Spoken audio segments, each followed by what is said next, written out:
Get ready, get set for the best movie and pop culture talk in the universe. It's the Good Brothers on Mercado Airwaves with your hosts, Alex Mercado and Mike Mercado.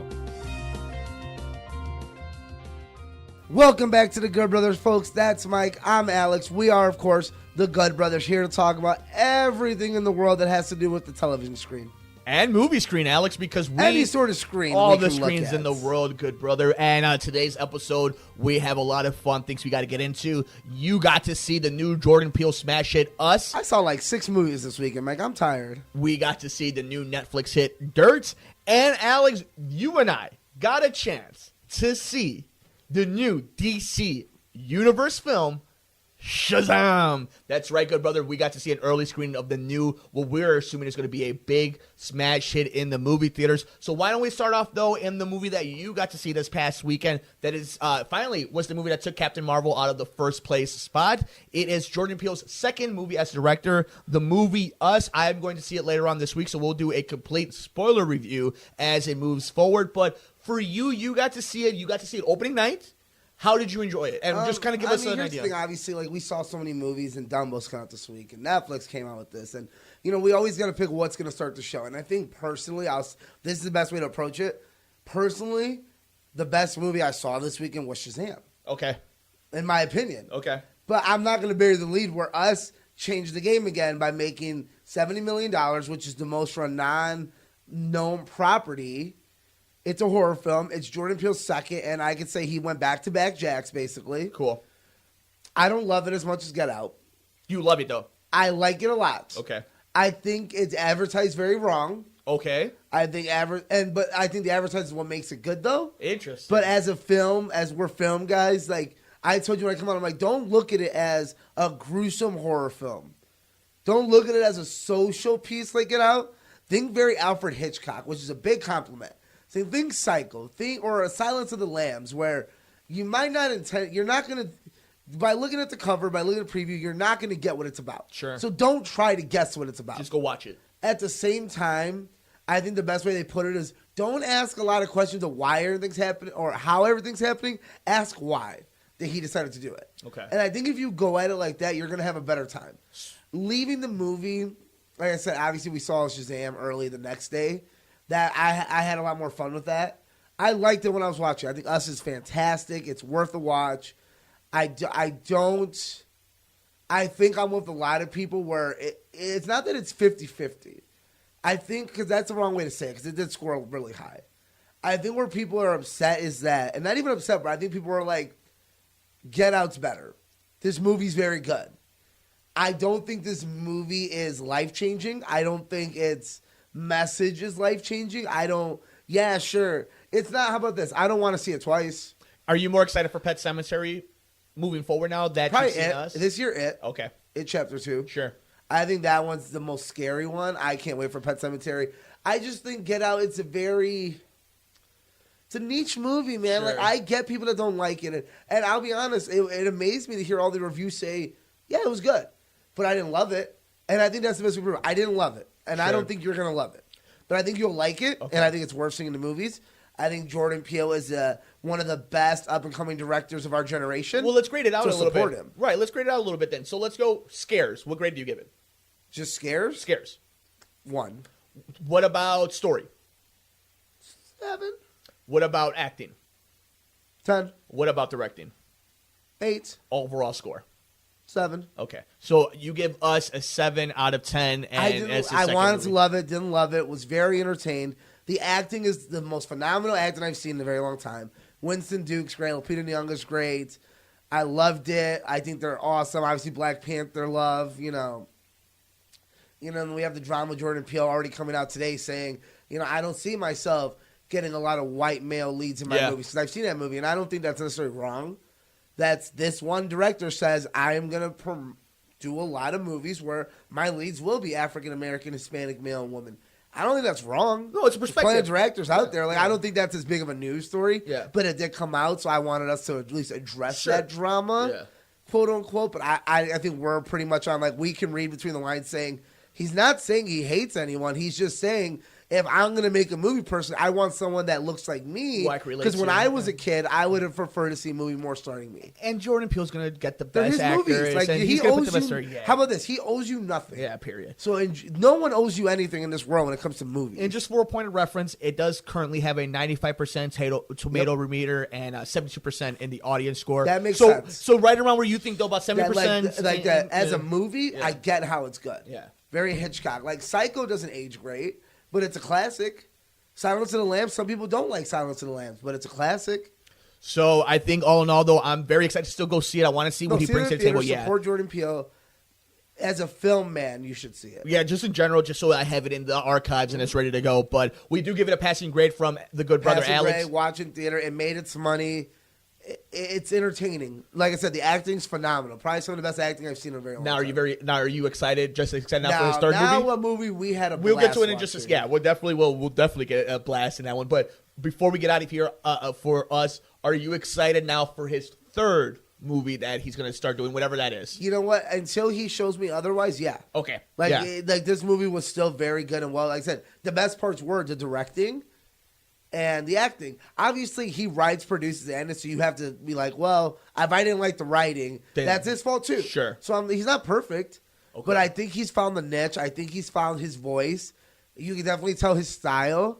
He uses music fantastic. The actors want to work with him.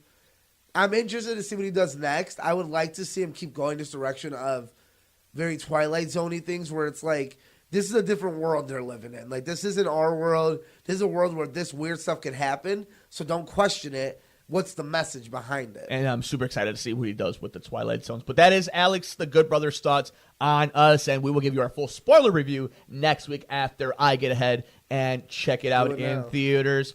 All right, good brother. So you were able to get at your hands and just like the rest of the world to watch Dirt, and this is so what exactly are we comparing this to when it comes to Motley Crue? Is this a biopic? Is this a documentary? What type of what are we it's a getting from this? biopic. Okay. Think of it like it's a Straight Outta Compton, Bohemian Rhapsody. You got Rocket Man coming out. I think this is a total Netflix version of that where we can establish Bohemian Rhapsody said we're not going to go as hardcore into the party lifestyle. We're going to do a character piece. But Motley Crue, it's hard because all four are such big characters, and it's not necessarily their music we appreciate. It's more their lifestyle. It's interesting. And it's interesting that we talk about Motley Crue and how this movie has really started impacting from the Netflix point of view and being available to so many people that we had to bring in a friend of the show, Paul Shivari, who joined us a little bit. Who joined us? So, Paulie, you know a little bit about this. Not so much about what Netflix is bringing out, but what this is based off of, which is the book that you got your hands on a little while back. So, you guys were talking a little bit about this before we did this proper. What are your initial thoughts when you read the book? Because you're not necessarily a big Motley Crue guy, but you love music. Like everybody who listens to us on Mercado Airwaves or any of the shows that you've ever been on, that you're a musician, you're in that game. But what did you think about the book, and what do you think about the band itself? So first of all, my name is Paul Shivari, and I'm totally an expert on the subject because I read the book 10 years ago. But I think it was a very compelling book. It was, page turner for sure. And I'm not a huge hair metal guy. I understand where Motley Crue fits in the whole thing. Like I like them better than Def Leppard. I like them better than Whitesnake. Like all that stuff. Man, that was a hell of a time. Yeah, like Motley Crue definitely served their purpose in that era. That era for that type of music for sure. And all four of them are total scumbags, and it's a great book. It's just all the shit they did. Like Vince Neil killed a guy, and brain damaged two others too. Nikki Sixx died, and came back. Like Kickstart My Heart. Mick Mars has health problems. He's older for a rock star. Tommy Lee probably can get his own movie. All right, so let's ridiculous character. Let's break into it a little bit. So that is what this movie was based off in that book, and then coming from that prospect. Yeah, and I didn't see this. I did not see the Netflix. Because the line for the movie was the movie based off the book, written by the craziest band to ever exist. And then it's the Dirt. Like, that's obviously what they go off of. So get into it a little bit, Alex, when it comes to the movie. Well, one, I think they did a pretty good job. Like, it's very raunchy. When people ask why didn't Bohemian Rhapsody go into Freddie Mercury's life, you realize you can't tell both movies. Yeah. And I think the difference between Queen is I love Queen. The Queen is obviously Queen, but Freddie Mercury is Queen. Sure. Like, you can make a movie about him. When it comes to, Motley Crue, maybe the movie doesn't hit as much, and I think that's why the book is better, is because you can read, it's longer, you go at your own pace. When you have to put a big old book like that into an hour and 45 minutes, you start to realize, like, okay, all these characters need their own movie. Like, again, you have Tommy Lee in this group. That's a 2-hour biopic in itself. And then you have all these other characters where it's like, it went a little fast. And I think Netflix did a good job saying, okay, we're going to show the cocaine, the heroin, the orgies, the meetings, the cheating, the scumbag, the airplane rides, the strip clubs. And we're not going to really tell you the part. We'll tell you, well, yeah, he killed a guy. Well, he hit a girl. We're not really going to tell you what a abusive monster he really was. And I think that's where it suffers, where I think it's more in a line of all these movies do it. We're like Straight Outta Compton. Yeah, we're just going to ignore the fact that all these guys are terrible people with criminal records. We're going to ignore the fact that Freddie Mercury did a lot of dark things. And this movie doesn't. It gets you dark, but it kind of upsets me that they're like, oh, but we're not going to tell you the real dark. Yeah, they did drugs and they had orgies. Yeah, but we're going to leave out the fact that they really abused women and like did a lot of damage to a lot of open places. But even with that, it's like, think about what a movie like Straight Outta Compton would be. It's like, like that story is like, they were a band. It was like a new sort of genre where people from the West Coast could get their sort of message representing, black culture and just being able to get away with some of the stuff that they were able to do at that time period.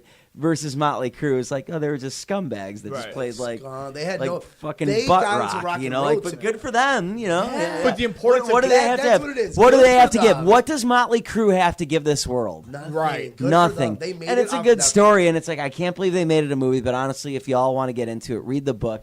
They're just scumbags. I'll just stand by that. But Yeah. somebody who's read the book, do you want to see it visually though on screen, kind of to see how it is glamorized or whether it looks good on film? Like, are you interested more now in this movie because you do know it kind of does stay true to the book? I kind of want to see it, but it's like it's one of those things where my wife would be mad at me for watching it. Sure, okay. She would, and it's God bless her for that. It's like. The only reason I would do it is because I read the book, and she'd be like, "Why would you want to watch it?" Because I read the book, read the book, and these compared guys, it yeah, to it. So, yeah. I'd rather good read brother. the book. Yeah. I'd rather read the book. Interesting. I So, think Yeah. the book would be. I like the movie because guess what? It's Netflix. I didn't have to pay for it. Yeah. I pay a monthly fee. I didn't have to go to the theater. I didn't have to buy popcorn.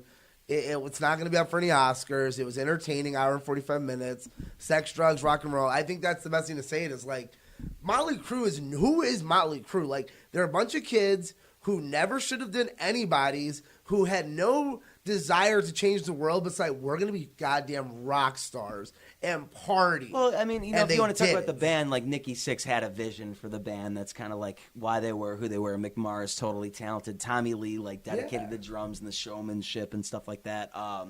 Who am I leaving? Oh, Vince Neil. And Vince Neil, at the time he can do it. Like I don't know if you saw the video recently. No, he can't do it. Have you seen the video Yeah. recently where it's so awful? But it's Neil's like, been through some I mean, shit, though. Vince Neil was just there had to be a guy at Yeah. the time at the place, yeah, and so. So why don't we go ahead and wrap this up then, Alex? Why don't we start with Paulie first, actually? So now that you've read the book, first of all, what score do you give the book out of 10?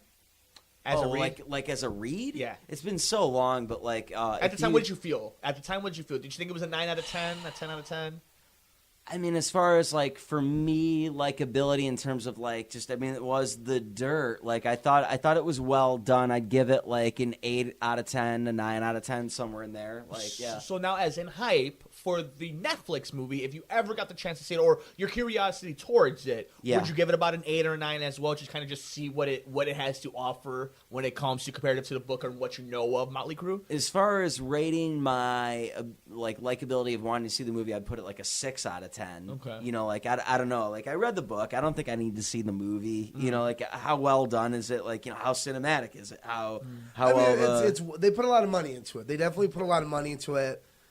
Did you see Bohemian Rhapsody? No, I didn't. I saw parts of it. Okay, I don't think they do as good of a job of explaining how they made these songs. Like, they're talented from you. The movie doesn't necessarily tell us how talented they are. More, well, look at these guys party, and I think that's where you lose it. Where it's like they are very talented people, but the movie kind of goes more, well, Tom Lee's a jokester. He's a goddamn buffoon, and then you forget what he really did. And you forget the songs they really did because the movie doesn't want you to focus on that. But Bohemian Rhapsody had that, though, where it was like it ended in the, was it Live Aid or whatever? Yeah, which was like a big performance for Queen. But like Motley Crue never had a live. Oh, no, that's what I'm saying. And it goes back to that. That's why Bo Rap, I think, is a little more entertaining in that sense as music. Yeah. You're caught in the moment. Where you're going to watch on Netflix, you're watching it to see these guys be degenerates. Sure. And see young Ozzy Osbourne and drop those little hints of, is that Pam Anderson in the background? Heather Lockley? Who was in the car with him that he killed? Like, that's what you're watching this movie. So why don't you go ahead and give us a score then? Let's say the book got an 8. Get it a point lower than that. Okay. Because I think the movie just glamored, like, hey, look, like, we shot this. Look at the Boulevard back in the day. Look at these concerts, look at the World Tour, but I feel like the book would be more like, okay, I want you to really feel what was going on at this moment. And I think you can't do a Motley Crue justice in an hour and 45 minutes. I mean, well, who can? What movie really could do justice for any sort of big band or performer, even a Straight Outta Compton or Bohemian Rhapsody? Like, I still want to see more. I would love to see more. Very interesting. Well, I'm actually pretty excited for it, for if nothing else, just to kind of see the train wreck that it is. But if it's also a well-made movie, there is nothing like a good biopic that even if it's not great, it is entertaining and it is fascinating to kind of see the onion being peeled back. But at the same time, like, I've seen a lot of rock and roll and sex and drugs, and it kind of plays itself out because at the end of the day, it's just a facade, and I want to see the talent, which is what made Bohemian Rhapsody so great. I didn't need to see all the ugliness that wasn't because they transcended their own needs sometimes. They do like a 2-minute heroin scene. Yeah. And now you realize why these other movies don't do a 2-minute heroin scene. So, because we don't need to see that. Yeah, so. I don't need to see them doing this. And I know some people are like, I want to see the dark stuff. I'm like, you really don't, though, honestly. It's better to read it or hear the story. But when you actually have to physically see it, you're like, maybe I didn't need the movie. Yeah. Maybe the subtlety is the trick in making a great movie sometimes. So that's it. But Paulie, thank you so much for joining us on to talk a little bit about The Dirt, about the book and the new Netflix special. Before you head on out of here, what are you guys working on? I know you got some cool stuff going on at WCPT now, right? Oh yeah, I mean, if you want to bring that up, I'm producing for Joan Esposito Live, local and progressive, Monday through Friday, 2 to 5. Chicago time, Central Time, Chicago political talk, at least up until soon, depending on when you post this. But Chicago mayoral election and all the stuff after that. But 820 WCPT. Also do a White Sox podcast, The Carca Voices. Where can people find it? SoundCloud, The Carca Voices. Cool. Awesome. SoundCloud for WCPT too. But awesome. Paulie, thank you for joining us on The Dirt. And Good Brother, we got some more stuff we got to get into here on the Good Brothers. Enjoy our shows? Follow the Mercado Airwaves crew all over social media. Like us on Facebook at Mercado Airwaves. On Instagram, Nicole is at Typing When Tipsy. Alex is at Mercado2121. Mike is at Mike Mercado2333. And our true crime show is at Murder Mysteries and More. And on Twitter, Nicole is at Typing When Tipsy. Alex is at Mercado21Alex. And Mike is at MMercado2333. You can follow the network at Mercado Airwaves. Follow our pop culture show on Twitter at Good Brothers Pod. Get us on the go by downloading our programs anywhere you get your favorite podcast, like iTunes, SoundCloud, Podbean, Stitcher, and other popular sites. Just search us at Mercado Airwaves. While you're at it, please like, rate, review, and share us with your friends. Visit us on youtube.com/MikeMercado2333. Click the subscribe and like button to get notified every time a new episode or interview is posted. Support Mercado Airwaves by visiting patreon.com/Mercado Airwaves, the home of our interviews with athletes and celebrities, which you can get ad-free and early before it's released to the public. Come play video games with us on Twitch. Twitch.tv/Mercado Airwaves Network. Mercado Airwaves is powered by Munch Art Design. Like them on Facebook at Munch Art Design. Voiceover work on Mercado Airwaves is performed by Josh Fox. What's up, friends? Mike here from Mercado Airwaves. If you missed any one of our past interviews with amazing guests like future Hall of Famer and pound for pound best fighter in the world, UFC flyweight champion Demetrius Mighty Mouse Johnson. Another day at the office, I get to go out there and test my skill. to award-winning producer, director, and actor Orlando Jones. Orlando, how you doing, How buddy? you, sir? I'm good, brother. How you doing? And all the other interesting guests we've had on. Joining us today is director and writer David Ferrier. Thanks so much, brother. I appreciate you having me on the show. MMA legend Chael Sonnen joins us today. Keep listening to your show. This is great. Thanks, my friend. Just subscribe to us on iTunes at Mercado Airwaves. And while you're there, please like, review, and rate us, friends. It helps so much. We also have a Patreon for anyone who would like to support the show. Just visit us at patreon.com/Mercado Airwaves and see how you can get all of our interviews ad-free and before anyone else, and how you can get your business or company spotlighted on the show. Follow us on Twitter at mmercado2333. Like us on Facebook at Mercado Airwaves. Subscribe to us on YouTube, youtube.com/MikeMercado2333. And if you would like to see what we're up to behind the scenes, follow us on Instagram, MikeMercado2333. Thanks for listening and all the support. Good brother, you and I got to see something that the world won't get a chance to see until Friday, April 5th. We got to see and say the magic words of Shazam. Good brother, we'll go ahead and do it this way then, okay? The embargo's been lifted. Everybody knows that they love it. So we'll spend this part of the segment. We'll give you guys the warning. Let's do a quick score. Out of 10, how many do you give it? 9. Acting? Oh, you want to break it down even more? Like, Just give me scores. We're going to do spoilers, but I want to give them scores so that they can move Okay, forward. So acting, what do you give it on? 9. Story? 7. Comedy? Like Probably humor? 10. Probably one of the best humors, probably comedies of this year. Moving forward? You know what? I give it an 8 because I'm very curious where they go from here. Because at this point, they have to. DC has to do a slate reboot. Yeah, easy. Because even Wonder Woman's a little out there. And then overall, the movie, what'd you give it? Overall? Yeah. Probably an 8.5. So I give it a 9 out of 10. I give the acting because of the chemistry a 9. I give the story an 8. I give the future a 9. Overall, I give it a 9 score of Shazam. You guys have to go see this movie. The comedy, it's on point. The heart's on point. The visual effects are on point. Alex and I had smile to smile the entire movie. That audience was amazing. We're going to get to spoilers right now for the DC's new movie, the smash hit that we think is going to make a buttload of money in Shazam. We're going to go into spoiler mode right now and go into the Cave of Wonders and all that craziness with the 7 thrones in 5, 4, 3, 2, 1. Good brother, let's get into complete spoilers of DC's Shazam. I mean, good thing is it's not a heavy spoiler movie, honestly, because like we don't love to do spoilers, especially that we got a sneak peek at. But it's our job, so luckily it's not a movie where you're going to be spoiled and can't watch it. There are movies where if you watch a review 3 weeks ahead of time, you're done. Yeah. Like an Avengers Endgame. Or Yeah. Like if you watch the review early, you're done. You're not going to be able to enjoy the movie. There's nothing. It's an origin movie. You know, you got Billy Batson, and it's got, you know what? I'll say one thing I love. First of all, screenings, guys, are the best. They only do 2 trailers. Screenings, you get right to the movie. Yeah. Love it. Like, so that's a little for us.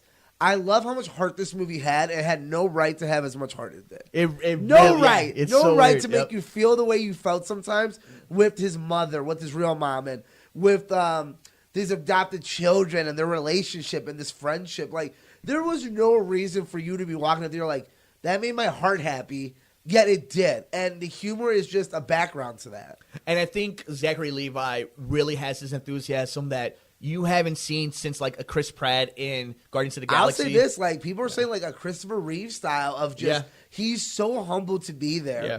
And he's taking this so seriously that it's very early as Superman. Well, what I think is the best way to describe this movie is a mixture of old Christopher Reeve Supermans with mixed in with a little bit of Guardians. Throw a little Tim Burton in there. And sort of, yeah, a little like bit. A little with the, I would go more Geiger. Batman Returns, maybe? I would go more...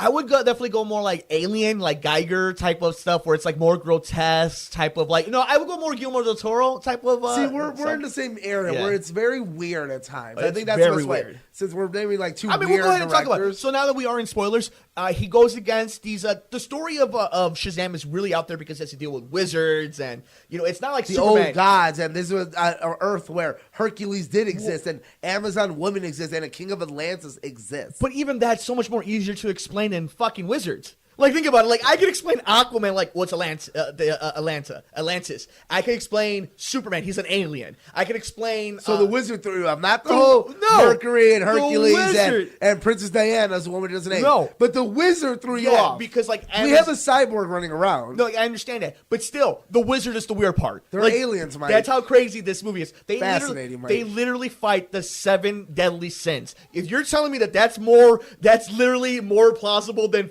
watching Zod 2 aliens fight, you're the crazy one. This is the most insane story they have ever done in any superhero movie, and it works out better than almost any other superhero movie. I love it. Like, I don't think it's I think it's insane. I think it is crazy. I think that all works out. I think it's all in the same universe. Like, I think DC, I'll give DC credit. I love their universe is more fun. Sure. Their universe is a lot more fun. Like, they don't have to show Earth makes more sense. And we walked down, we said that. I'm like, this world makes I think that's the best way to put it. No matter how much magic there is in Amazon, so we have Greek gods existing. Literally. It makes more sense than the MCU's world. I believe in that world more than the unrealistic MCU world where there's so much going on the planet and Thanos. Well, I don't get why I do. Because it's so obnoxious, but I do. Well, because I think now the DCEU has kind of leaned into a little bit of its craziness compared to Marvel, where Marvel sometimes, depending if it's a Captain Marvel movie or Captain America movie. Marvel loves to be like, oh yeah, no one knows what happened with no one knows the Avengers. This movie plays into that where they're like, there is Batman TV shows and Dolls and Wonder Woman and the event, like the Justice League was huge. They have gear. They have people care. It's all over YouTube. That's how it would be in the world. If a superhero flew out our window right now, it'd be trending on Twitter. Yeah. That makes more sense to me than I'm saying, well, why didn't the Avengers show up? What'd you think about Mark Strong as the bad guy? Mark Strong's always fine. He don't do anything crazy. Mark Strong is Mark Strong. I liked him, though. I thought he was a really fun, because we've seen him as Sinestro. It's kind of nice to have him back in the DC universe. He was Sinestro. He was Sinestro, so it's kind of nice to have him back he did a good job, honestly, and I appreciate what he does. It wasn't the biggest bad guy in the world, but he gives you a lot of heart. Sure. I'll give him that. He does give you more heart than he has any right to give you. And I think that's the whole movie with his father, his brother, his need for power, if you will. Well, I did like that idea of if you were a child that was chosen by the Grand Wizard and then you were declined it. That would your life change. That would totally burn you up, especially if you were a little bit. You know, like you felt bad. Of course, you were I did. Like, man, like that's if not that were his me, fault. I would. And you saw it coming. You're like, well, obviously it's not Billy Batson. Right. Like he's not going to get the power. But that wizard's mean. That's a mean wizard. Now, this is what I really wanted to get into, and it could have been in spoilers or non spoilers, but too bad we're in spoilers. I haven't had this much fun in a superhero movie. It's the most fun superhero movie. Here's my problem: if people say they like Guardians and didn't like this movie, I don't. You know what? You need to question your show. I think at that point you need to question the brand more than your opinion because it's the same thing. Like they're having fun. They're just enjoying the time. Like the chemistry's great. The jokes, they all landed. I wasn't annoyed at any moment. No, same here. Now, and sometimes like you get a Guardians 2 where I'm like, okay, now it's a little much. Sure. This didn't feel like that. It felt the right amount of heart, action, thriller, and just humor. Like when he's learning to get his powers. When the constant joke of his name, Captain Laserfingers, and it's great. And obviously the kids' chemistry was very important in this movie. Great acting, and I want to get into the moment of truth in this whole movie. Well, I mean, the kids, we can just call them what they are, the Shazam family. So, the good brother, you and I know this because we're superhero nerds, and for all you who are a little bit more into lore and go down the YouTube That's super lore. That is super lore. There is a moment in this movie where we do get the entire Shazam family. And it was one of those moments where they teased in the beginning with the 7 thrones. And I remember looking at you and turning around like, well, because interesting. They're not trying to be subtle with it. They're like, speak my name and you'll give power to my brothers and sisters. And you're like, okay, but we thought they're going to tease it, maybe do it in part 2. Right. Maybe a teaser at the end. No, they said, hey, we're going to give you the Shazam family because we're already so out there. Why not give you Shazam? And they do it subtly, though, with how important the foster parents are. That they constantly are... The foster parents are...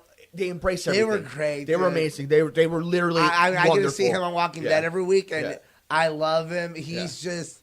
You can't help but That's smile. That's right. He is from Walking Dead. He was the guy that took care of the king. Ezekiel's guy, and he's still... And we can talk Walking Dead later because it had a huge episode this week, and I do want to talk about it. Sure. It was fantastic. We'll talk about that with the other shows. I love him. And every character in this movie was cast so well. And let's circle back around to the fact that the entire family, the Shazam family, exists, where all the foster kids are, in order to beat the 7 deadly sins, then become the 7 Shazams.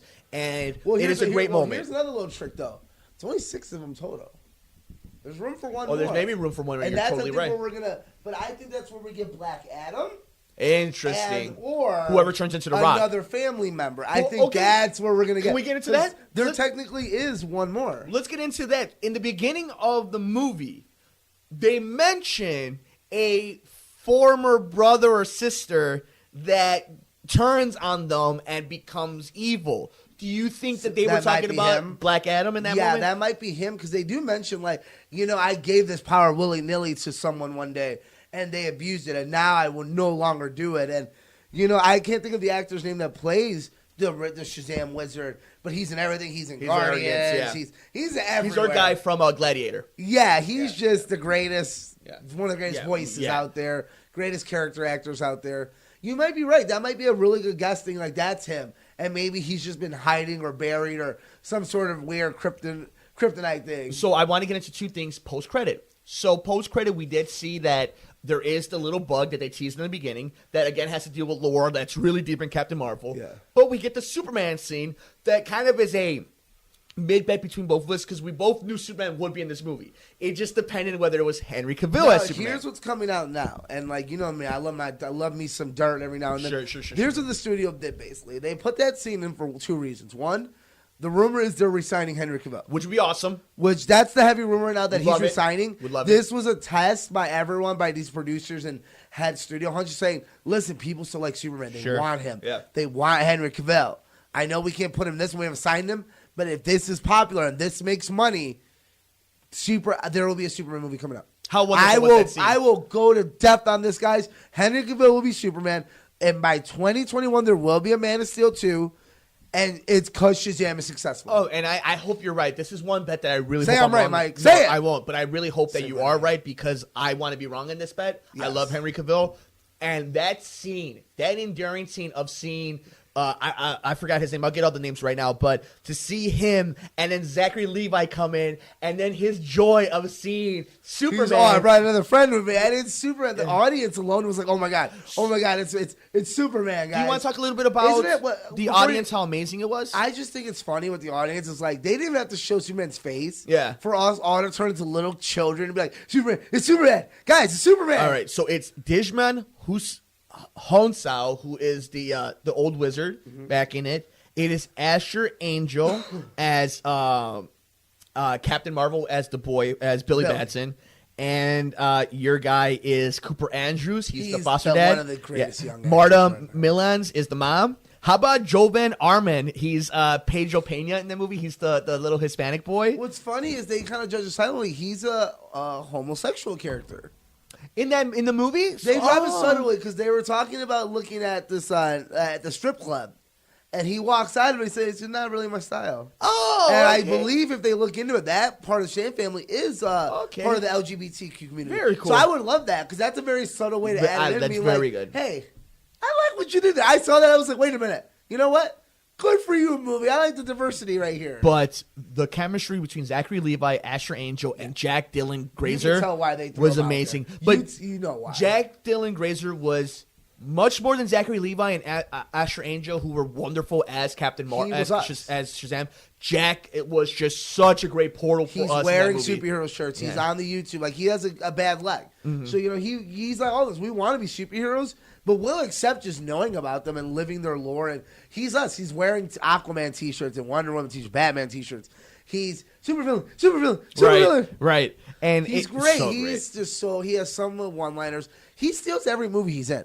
I don't think there's a movie he's in where he hasn't really, like, stood out amongst superstars. Because this is a movie where a lot of people stand out. Yeah. And he's above that list. And you're like, same thing happens in this movie and this show. You're like, this kid is freaking killing it. And so moving forward, Good for him. I think I don't know how we can speak highly of this movie so much. So much fun. I want to watch it again already. And that's the thing is, I wanted to talk about this movie since the moment we got out of it. It's a movie that I just want to talk about over and over again because it has so many lighthearted moments. And for it being an origin movie, there is no bad guy in this movie. Like, there's no action piece, real sets of battles. Like, it's more about his journey. Where it's like, I need my family to defeat this enemy, and like that's what it comes down to. And I think our little brother was very negative on the trailers, and he's not a big DCU fan, not in the sense he doesn't like the characters, because he does. Yeah. I think the movies are just bad, and he's like, I'm over it. Yeah. Like a normal fan, not a film critic like we are, where we have to watch these movies no matter what, because it's a love of what we do. Right. As a normal guy, I'm not paying to watch another bad movie I don't like, because I didn't like Wonder Woman. I didn't like Aquaman was fine. Like, I think this is one of the movies I walk home like, dude, it's fantastic. It's great. And like I couldn't tell him, like, dude, it's literally one of the most fun movies I've seen all year. It's one of my favorite superhero movies, honestly, not including an Avenger team-up movie in the last 5 years. Yep. Like, I loved it. And like, if we're going show-wise, it's better than a lot of things Marvel's put out. It's better than Captain Marvel. I liked it better than Black Panther. I liked it better than Spider-Man, a lot better than Spider-Man. I liked it better than Aquaman. I liked it better than Wonder Woman. Like, I liked it better than any of the Fox things they put out. Like, it is a fantastic, all-around family superhero film for all ages. Yeah. It has way more heart than it attempts. There are moments you might do a little man tear, and you always be like, I'm cool. Yeah. Say something inappropriate again, guys. And it does. And then they do. But they do it at appropriate times. The humor hits at the right times. The charm is there at the right time. The action set pieces are all there at the right time. This is a movie you guys all have to go see, and I really hope it makes a lot of money. I hope we get a sequel. I hope they greenlight it. It scares me. Obviously, it's one of those things where you're nervous because, like, it's like when you're the first place team, you're nervous. Like, something could happen. Yeah. Like, if you're Duke, you're like, we should win. Yeah. But something could happen. I think it'll be This is that movie where it's like, this should make a lot of effing money and it should be nothing but success.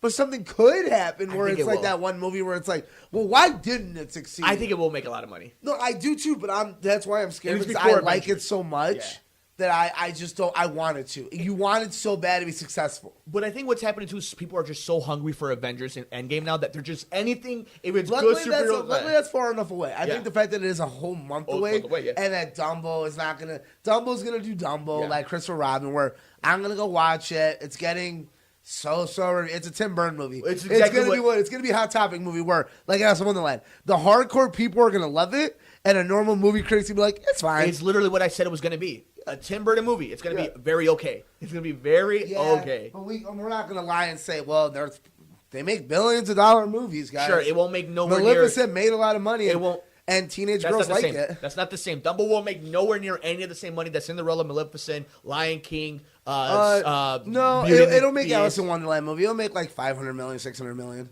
Maybe. Yeah. Maybe. It'll make it overseas. No, because Tim Burton makes a lot of money. I think so. Maybe, but Tim Burton, the reason why Alice in Wonderland and the other one made more money was because it was the first time we were seeing Tim Burton in a long time make trippy movies in that realm. We're coming off of Alice in Wonderland. We've seen what he does with these trippy movies. I want to agree to disagree because the young generation likes these movies, and the old generation likes. Well, no, I don't know. I think our generation's over Tim Burton. No, bullshit. This generation's the one that buys it because they have some weird nostalgia for Tim Burton. No, I think you're right. I agree with you on that sense. Where I think we're all over Tim Burton and the magic's gone for us.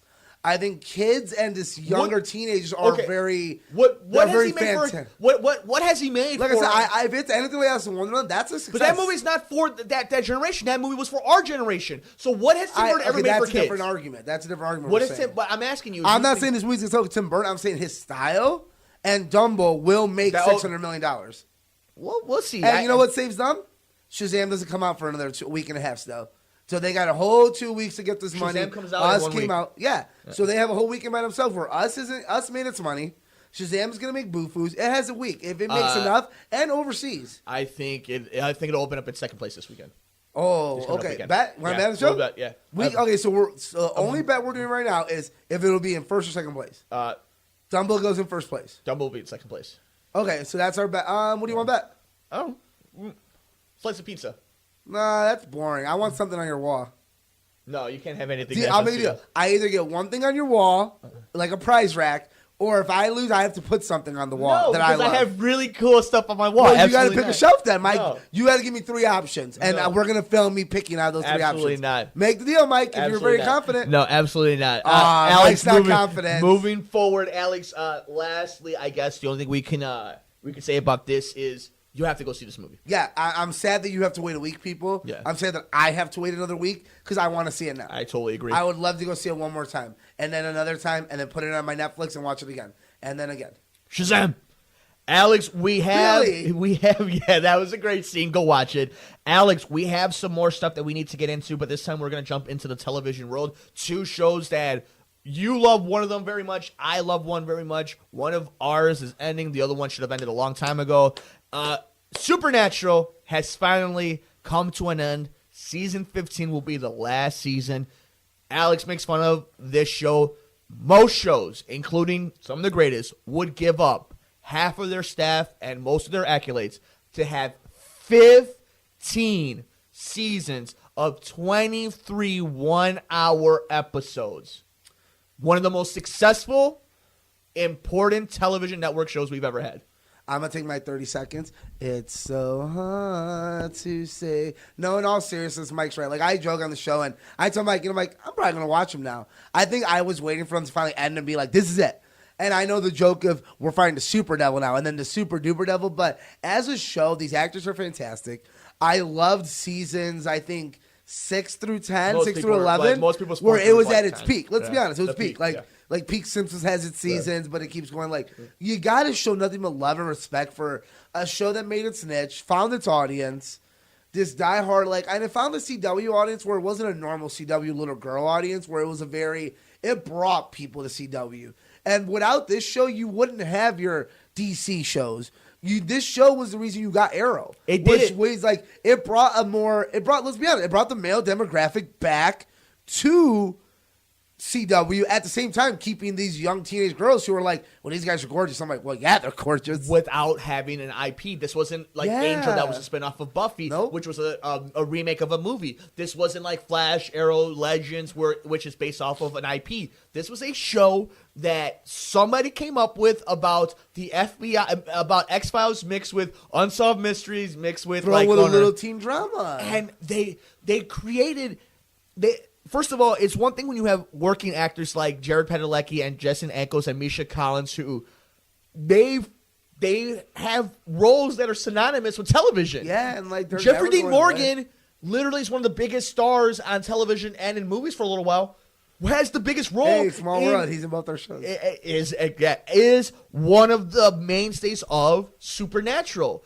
It's Shepard Sterling was one of the main baddies in Supernatural. As a non-fan, I'll say this. It's a great show. There should be nothing but proud for it. I think 15 is a great number to end. It's always that rumor of, are they going to go to 30, 35, like Simpsons? Or this one was always, are they going to go to 11? Are they going to go to 13? 13? And I think 15 is a great number. They've got creative. These actors, I'm sure will pick up other TV shows. I don't think these actors we're not going to lie and say they're going to be movie stars. No, They almost did. They almost did. My Bloody Valentine. Let's be honest. If they didn't do it at their peak, I don't think it's going to happen now. But they always work. They're always going to be. I think they're going to pick up another show. They always work. Who knows? They'll pick up another. And Netflix is huge, and Disney, and all you need is one small role in a Star Wars movie, and you can be a star. But nothing but respect for them. Obviously, like I said, I was a huge fan when it was at its peak, and everyone was a fan of Supernatural. Like The Simpsons, when it runs its course, you have your diehard fans, but at the end of the day, it's part of the culture. Right. No matter what you say about it, you're like, I know what Supernatural is. I may have not watched in 7 years, but I know what the hell it is. I know these actors, and I know Carry On My Way, my son. Carry On My Way. Carry Onward Way, my son. For Kansas. But I will say this. I mean, both of them have had some success before Supernatural. Both of them had made movies. And what's funny is My Bloody Valentine and Friday the 13th both made money. They just never had sequels. They just weren't critically good. But the big thing, too, is...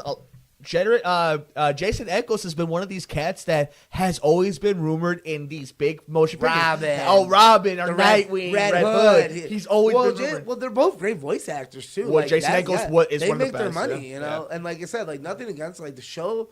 And like I said, I think now I will go back and watch all the seasons again. I think it's one of those shows where you don't have to necessarily, you can put it on the background and get away with it and not miss anything, and then sit down when it gets real serious and kind of clean the house a little bit again and maybe get some work done. But I think it's going to be a great binge show. I can't wait to binge it again. Obviously, I'm probably going to wait till after Game of Thrones and everything. I got to stay focused. But I'll be honest, that's going to be my next Netflix binge show. Which, by the way, we will be doing a full show, nothing else, strictly on Game of Thrones. We Penises. promise you guys. Oh, yes. All right. Just penises. All right, Bolton. But I think we pretty much everybody knows to me it's one of the most influential shows in my life because it was the first time I really indulged in somebody so hardcore. And for me, it's so simple as brothers hunting monsters, and their dad looks like Jeffrey Dean Morgan, and their dad is Jeffrey Dean Morgan. Relate to yeah, it. so it's amazing. But shout out to Supernatural for giving us something to watch on the CW for the last 15 seasons. So some awesome stuff for the Winchesters. Bravo to them. Alex, we do move on, though. Jeffrey Dean Morgan didn't always stay with his Winchester sons. He left his children and apparently started running a zombie apocalypse in an alternate universe. Which let's talk about this, Alex. I have not watched Walking Dead in a little while. 2 seasons probably, right? They did something pretty cool where they did a memorial on their Facebook page of all the people who have died. I have not realized I missed so many deaths since I've left. Here's what happened. Okay. A little spoiler. Please, spoiler alerts for Walking Dead. You know the famous scene, like you know enough where the Whisperers put heads on sticks. Yes. You know that scene, like you're a big Walking Dead comics fan more than that. Yeah. Okay, so the whole episode, you're like, that's where they're going to. Oh, That's they're where leading to that. Okay. And so now, basically, we go through the whole season. They were separate, all the unities. Like, we found out why they've been separate and what went wrong. And it was normal Walking Dead stuff, killing time. And then we get to, like, they're having a festival. They sign a contract. We're going to be one again. But these Whisperers are a pain in the ass. Now, these Whisperers tell them, hey, we don't want it anymore. This is where we stay. This is where you stay. We're done. This is where, and guess what? Our message is on top of that hill. And on top of the hill is 10 stakes with 10 heads on it. And you can't see them far away. And you're just, my heart dropped. It's one of those, when Negan kills Glenn. When Lori dies, when Shane dies, when the governor dies, when Herschel died. You're like, dude, I felt like a fan again. I was like, oh my God, they did it. And you're wondering, like, who'd they get? And you're getting flashbacks. So they kill Henry. So King Ezekiel Carroll's son, they kill him. Okay. They kill Tara. I saw that one. They kill kids. Okay. They kill like a lot. They kill Enid.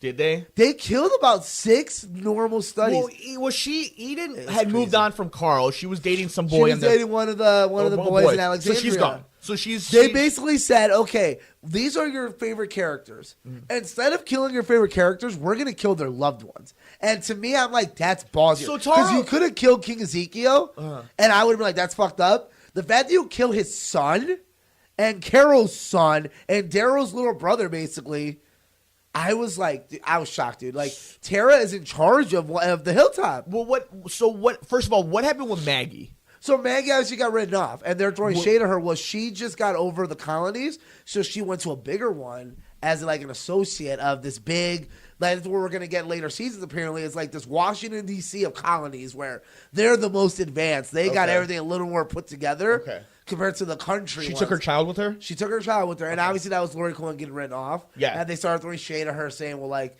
a good leader doesn't leave their people when they need it. And the whole drama is they're throwing at Lori Cohen also. Just in general, because she left the show on the bottom line. Too. But, so then... When we end the season, we get to the we got we got more episodes. So this was the pendant. Okay. Well, here's this: Winter's coming. So now we're gonna get frozen zombies. I know, funny. Winter's coming. Yeah. Frozen. We're getting frozen zombies. Yeah. So now we're getting a turn. So now they've made the boundary. Like, we're not at war with Whisperers. This is our boundary. Well, they're gonna go to war. They just killed all of their loved ones. So why would the Whisperers go that hardcore? If we want. Well, the way we find out, the Whisperers got about 10,000 zombies that they travel among. So they show a gore. A ditch of sorts, 10,000 zombies. They're like, we're amongst them. You can't even tell who we are. But our people live here with these zombies. And they're basically saying, but now here's the trick, though. I think what's happening is they're jumping a little time because winter's here. Real zombies freeze. Interesting. Okay. So we never seen that in freezing cold. So now they're going to have something to fight them. They're like, we got to fight them in winter. Because now we know who the real zombies are and who are the ones carrying knives. Okay. Because it's cold. So what happened with Michonne? Michonne's still there. She's leading. She's pregnant, though, right? No, she had the baby. She has little Rick Jr. That's Rick's baby. So they have Judith and Rick Jr. And Judith's still alive. Basically, Negan is, at this point, so what's going on with the main characters? Daryl is finally starting living back with them. Tara was in charge because Jesus died and, Maggie left. So now we got to find a new leader. Dude, how did Tara die? What? I mean, I know they cut off her head, but do they show, so she gets trapped? They show this meeting, and they leave one of the guy that Carl saves. Okay. They show that they left him alive. And they show this really sad scene that they're like, well, they fought. And he's telling the people what happened. He said, well, they fought. They fought together, fought really hard. and they just show them all just get manhandled and just start getting stabbed. Like they get like swarmed. They don't show them getting stabbed, but like if you and me are fighting and then three people come up behind and they just start. They got them. So it was brutal. It was brutal, man. The fact that they obviously Carol is another kid. You're like that, man. It was hard. It was if you've been watching obviously for a year, you're like okay. But if you've been watching, you're like, man, that's because they made him new Carl this season. Yeah. He was new Carl. You're like, I want to follow him. I want to follow Sam. But they did it on purpose. And I think now they did it on purpose. Enid, you're like, they killed a lot of the fact they killed young kids, like these teenagers that are closer to 17. Well, you know what it sounds to me? Because when I saw this video, I was trying to figure out, like, wait, why are they showing these people and these people and these names? I'm like, I was trying to put together now that I understand that. But I also think, too, it was kind of a cleansing. They're kind of getting rid of the last remnants of the last of the Walking Dead. They're starting to get rid of those last little season 5 picks. Yeah. And they're starting to say, okay, Carol, Melissa McBride, and Norman Reedus, they're on board with our new idea. They can stay. Lupita, not Lupita Nyong'o. Danny Agoya. Yeah. She's getting on board. She's gonna do the movies. We're gonna keep her. We can write her to the side. Now, yeah. And they gave her money. They're like, Lori Cohen, you jumped off. We can't do anything about it. You took a pilot at ABC. And Andrew Lincoln is obviously. You're doing the movies. Yeah, you're doing the movies. Lemmy, you're doing the movies. And they say we're getting a huge surprise at the end of the next episode. So what do you think is going to happen after watching this season? They're going to discover the big mirror. I think they're going to kill the Saviors pretty fast. I don't think we're getting a lot of Whisperers. Yeah. I think Jeffrey D. Morgan, he's fighting. He's telling them, like, I served 8 years. He's like, I want to fight with you guys. I want to be part of this. So I think he might become leader of the Hilltop. Interesting. Wow. Because I think Jeffrey D. Morgan's another one where they're like, hey, he's on ride with Norman Reedus, and like we kind of got him. And Jeffrey, he only makes like 6 movies a year, and he's got little roles in them with The Rock or something. Like he could come too. I really enjoy where it's going. I love Walking Dead. Again, I can't sit here and talk shit about Supernatural when I watch Walking Dead. One of these shows, one of the biggest shows on television for AMC, a legit, cable network. Critical and network, one of these is Supernatural, so it's fine. It happens. It's fine. You know what? One of them had a Oscar-nominated actor, and the other one doesn't. So Supernatural has a Black Panther person. Yeah, Supernatural. Who has a Black Panther? Shepard. Yeah. Yeah. One of the people. The guy who literally is one of the best acters in This Is Us. Yeah. I just want to point out that how many more of your people defend King T'Challa? Michonne does. I mean, at the end of the movie, Norman Reedus is so charming. Don't even lie. Boondock Saints is amazing. It's amazing. Good, brother. Any last thoughts though about Walking I'm excited. Dead? I can't wait for the season finale next. Obviously, WrestleMania. I'm going to watch that. Yeah. Women Mania. We'll talk that. That's a show. We do a show about that. We're not going to talk about it, people. We'll talk about it the day of. Yeah. So, good brother, I think that pretty much wraps up this week's episode. I'm sure there's plenty of news that we didn't get a chance to hit on. Trailer. I'm not a Stranger Things fan. You are. I like Stranger Things. It looks like they're kind of closing one story, going to open up a new one. That looks exciting. It's so well done. But it was a pretty slow week, though, other than that, just because of the movies that were coming out, and we're getting ready for that. We're going to obviously, we'll find out if Dumbo lives up to financially. Obviously, critically, it's where we thought it would be. Right. We need to see if it's a niche or not. At this point, it's like, is Tim Burton still selling to Tim Burton fans? Is he still a niche? Is the weird still selling? Is Dumbo enough to sell on its own? And we'll let you know next week. Right. We can come back and be like, nah, guys, he's pretty much done. And I think that's it's pretty important that we keep fair. Like I'm going to do my best to make sure that if it looks like he's staying true to it, then we'll give him the props. If it looks like he's a little bit behind we're gonna be real with him. If he makes money, we'll come back and Mike will say, "Damn, he made $600 million." That's what I'm saying. Yeah, good for him. He got first place. Or if he comes back and says, "Nah, I told y'all." Like, I don't think anyone gives a damn. But other than Zack Snyder talking about Zack Snyder being drunk, basically. Yeah. So whatever. You know what? But I think it's funny. A lot of people thought that something's wrong with him because that's not the way he talks usually. But here's the thing, though. He is right in the sense of you can't push the goal. These artists and these pundits can't be saying that Superman needs to be black. And then get mad when somebody makes Batman a killer. Artists should be able to have free reign on the art they're creating. While I disagree with Zack Snyder, what he said and what he did with Batman, does not mean that he shouldn't have done what he did with Batman. I was about to, Mike. You were about to get destroyed on this show. No, he should. You said this saying you may not agree with it, but you respect his chance. He took the chance to do it because I was like, dude, you literally argue a black Superman on this show, that's my point. So you're good. That's my point. Mike's yes. I may not like it, but it's as an artist, you need to do what you got to do. Perfect. Yeah. Okay. So we also have new Endgame posters where it says "Forgive the Fallen." Posters, but yeah. but what I do love is they are hitting all the right beats in people's feels with their little slogan like "Avenge the Fallen," and then they put the dust on the A, and like the way that they're just presenting it, that they know that people are sad. So these are getting you hyped, obviously. Yes. See, they're not doing anything the for posters me. are getting me hyped.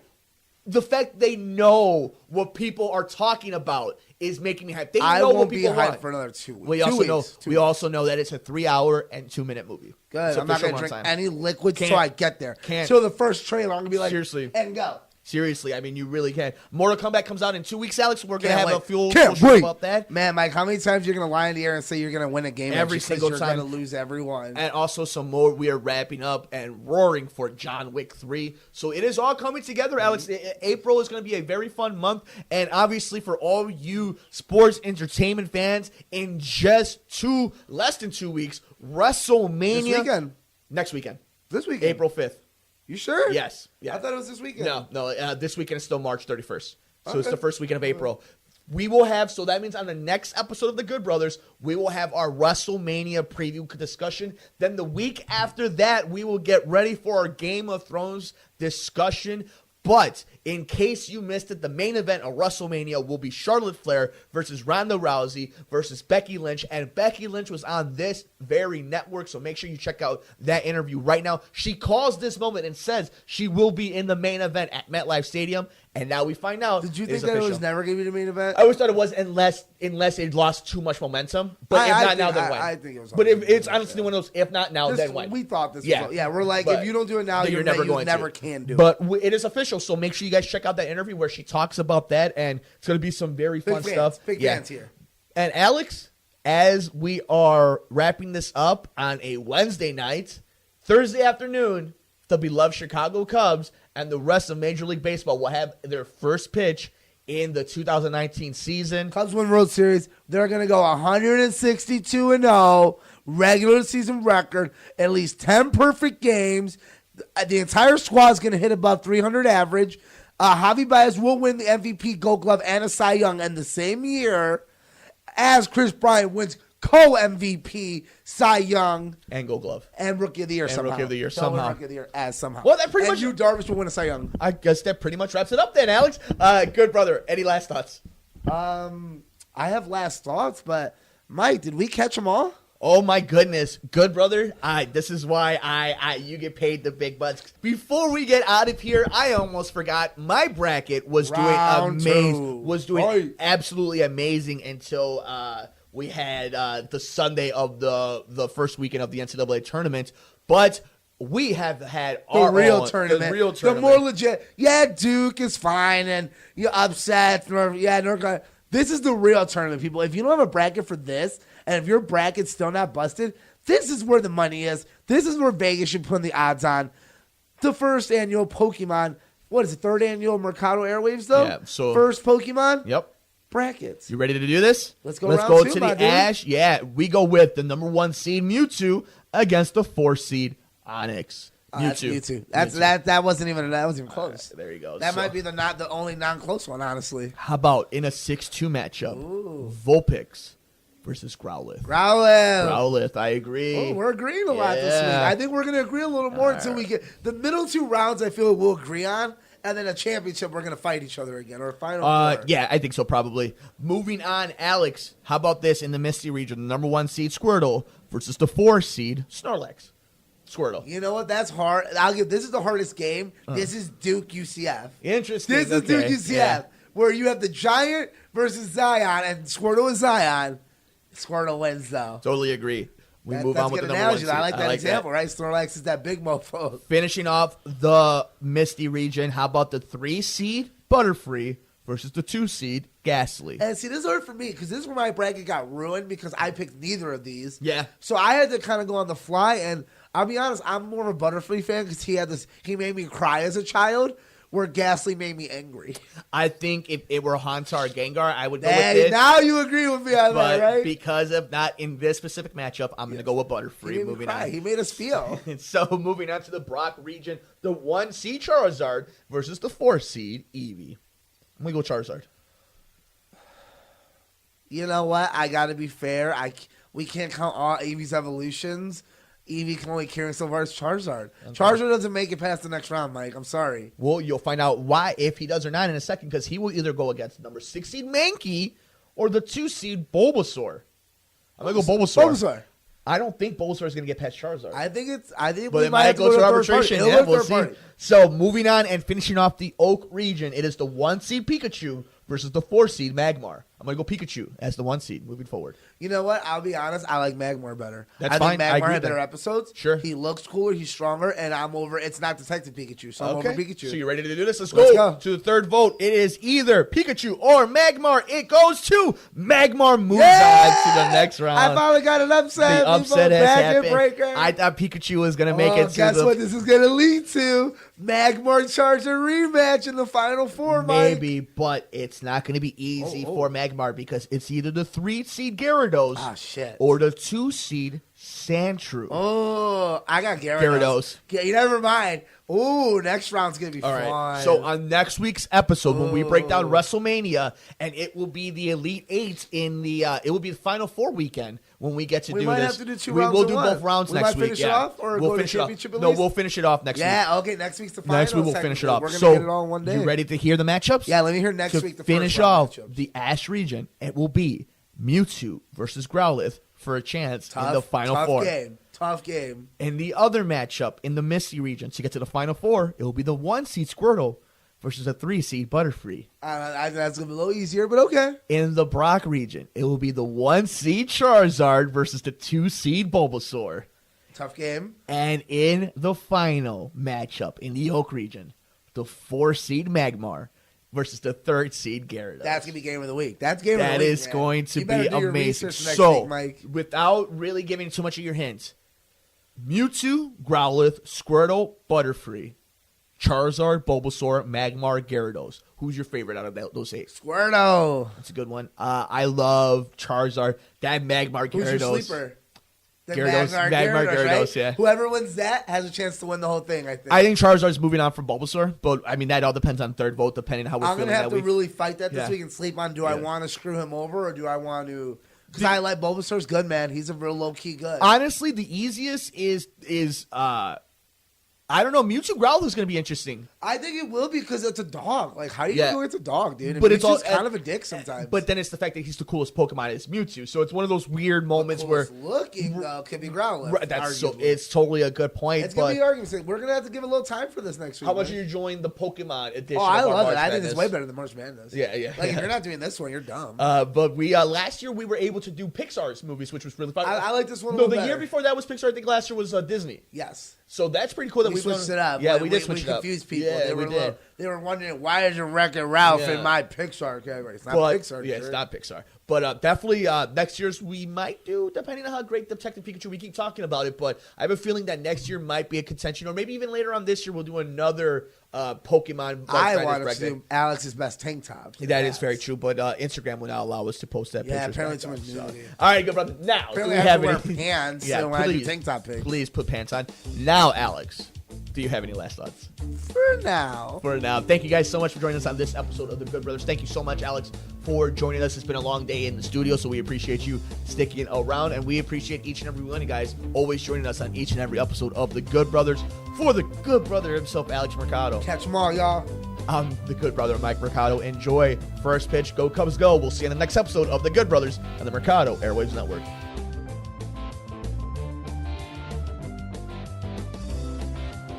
Thanks for joining us here on The Good Brothers, here on Mercado Airwaves.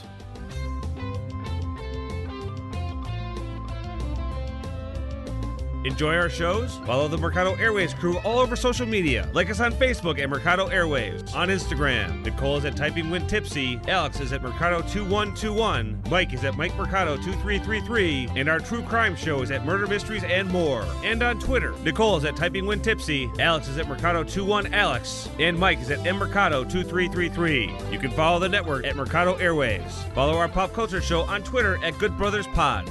Get us on the go by downloading our programs anywhere you get your favorite podcast, like iTunes, SoundCloud, Podbean, Stitcher, and other popular sites. Just search us at Mercado Airwaves. While you're at it, please like, rate, review, and share us with your friends. Visit us on youtube.com/MikeMercado2333. Click the subscribe and like button to get notified every time a new episode or interview is posted. Support Mercado Airways by visiting patreon.com/Mercado Airways, the home of our interviews with athletes and celebrities, which you can get ad-free and early before it's released to the public. Come play video games with us on Twitch. Twitch.tv/Mercado Airwaves Network. Mercado Airwaves is powered by Munch Art Design. Like them on Facebook at Munch Art Design. Voiceover work on Mercado Airwaves is performed by Josh Fox.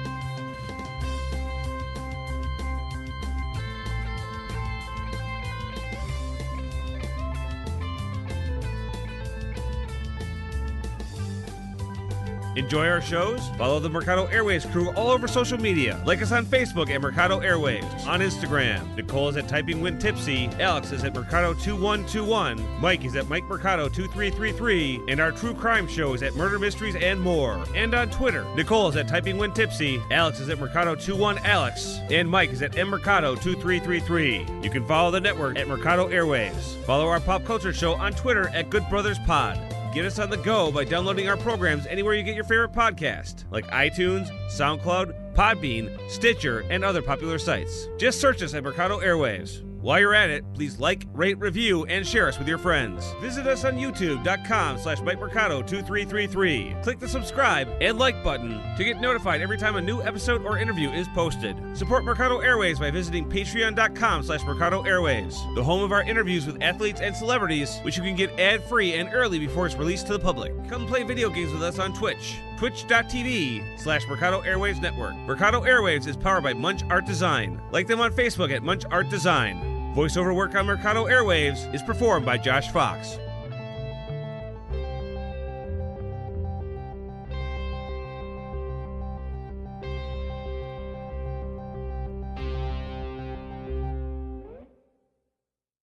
What's up, friends? Mike here from Mercado Airwaves. If you missed any one of our past interviews with amazing guests like future Hall of Famer and pound for pound best fighter in the world, UFC flyweight champion Demetrius Mighty Mouse Johnson, another day at the office, I get to go out there and test my skill.